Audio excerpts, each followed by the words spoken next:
ঘরে থাকা সমস্ত জিনিস দিয়েই আমি বানিয়েছিলাম আলু স্যান্ডউইচ, সেটাই আজ তোমাদের সাথে শেয়ার করতে চলে আসলাম।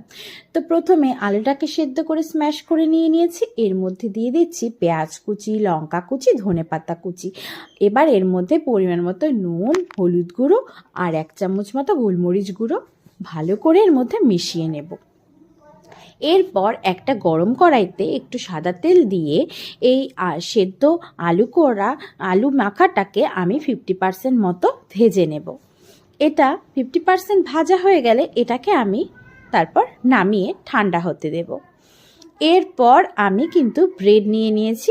ব্রেডের এক পাশে আমি কিন্তু টমেটো কেচাপ লাগিয়ে নিলাম, আর আরেকটা ব্রেডের মধ্যে কিন্তু আমি আলুগুলোকে ভালো করে লাগিয়ে নেব। আর অন্যদিকে কিন্তু আমি চিজগুলোকে কিউব কিউব করে কেটে নিয়েছি, যেটাকে আমি এর মধ্যেই দিয়ে দেব। তারপর ওই টমেটো কেচাপ লাগানো ব্রেডটা আমি এর মধ্যে ঢেকে দেব।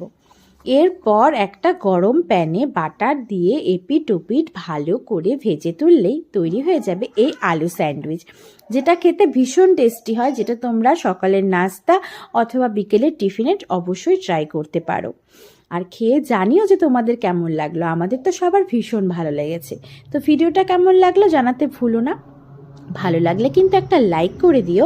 আর যারা আজকে আমার চ্যানেলে প্রথম, তারা কিন্তু সাবস্ক্রাইব করতে একদম ভুলো না। এরকম ভিডিও পেতে সঙ্গে থেকো।